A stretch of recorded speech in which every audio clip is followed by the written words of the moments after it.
नमस्कार, मैं आपके साथ विभा उपाध्याय और आप देख रहे हैं न्यूज़ 18 बिहार झारखंड का डिजिटल प्लेटफॉर्म। भारत के निर्वाचन आयोग ने असम, केरल, तमिलनाडु, पश्चिम बंगाल और केंद्र शासित प्रदेश पुडुचेरी में होने वाले विधानसभा चुनाव की तारीखों का ऐलान कर दिया है।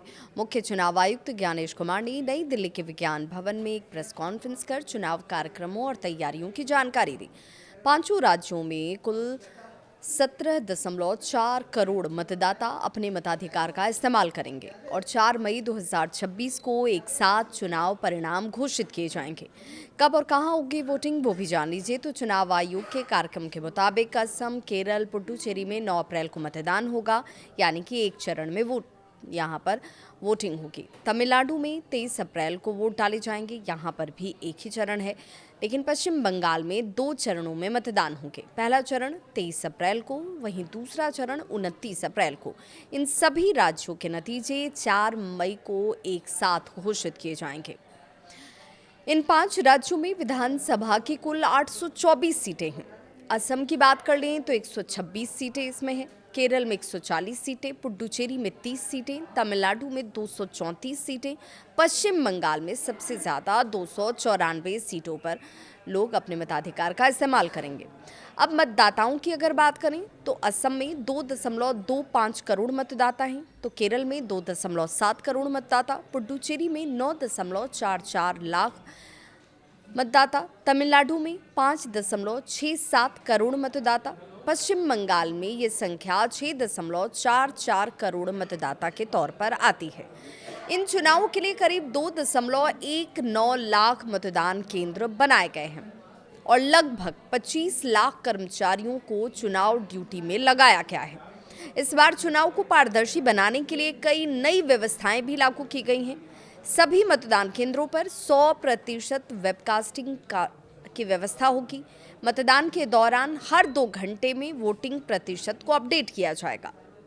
ईसीआई और एनईटी मोबाइल ऐप पर चुनाव से जुड़ी हुई पूरी जानकारी आप ले सकते हैं। ईवीएम पर उम्मीदवारों की रंगीन तस्वीर दिखाई देगी। एक बूथ पर अधिकतम 1200 मतदाता ही रखे जाएंगे।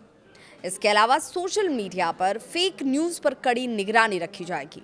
सबसे ज़्यादा चर्चा वेस्ट बंगाल को लेकर हो रही है। तो क्यों हो रही है समझ लीजिए। 2021 में बंगाल में 8 चरणों में चुनाव हुए थे, यानी कि इससे पहले वाला जो चुनाव हुआ था वो 8 चरणों में था। लेकिन इस बार चुनाव आयोग ने सिर्फ 2 चरण में चुनाव कराने का फैसला किया है। करीब 35 साल के बाद बंगाल में इतने कम चरणों में विधानसभा के चुनाव होने जा रहे हैं। दरअसल चुनाव आयोग की समीक्षा बैठकों के दौरान कई राजनीतिक दलों ने कम चरणों में चुनाव कराने की मांग की थी।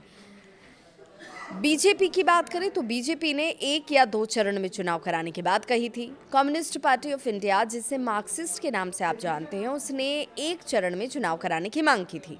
इंडियन नेशनल कांग्रेस आईएनसी की बात करें तो उसने भी कम चरणों का समर्थन किया था। उनका इसके पीछे तर्क भी जान लीजिए। उनका तर्क था कि लंबे चुनाव में हिंसा फैलाने वाले तत्वों को एक इलाके से दूसरे इलाके में जाने का मौका मिल जाता है। अब विशेषज्ञों की क्या राय है वो भी बहुत खास हो जाती है। तो विशेषज्ञों का मानना है कि कम चरणों में चुनाव कराने से सुरक्षा बलों की तैनाती बेहतर तरीके से हो सकती है, हिंसा पर नियंत्रण आसान होता है, प्रशासनिक बोझ कम होते हैं, चुनाव जल्दी खत्म हो जाते हैं। कम चरणों में चुनाव होने से राजनीतिक दलों की रणनीति भी बदल सकती है।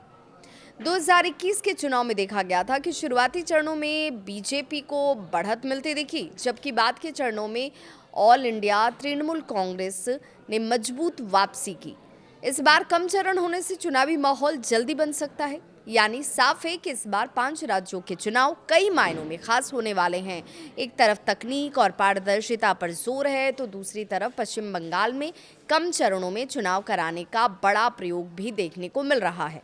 अब देखना होगा कि 4 मई को आने वाले नतीजे किसके पक्ष में आते हैं और इन राज्यों की सत्ता किसके हाथ में आती है। इस पर आपकी क्या है राय, ज़रूर कमेंट सेक्शन में अपनी राय साझा करें।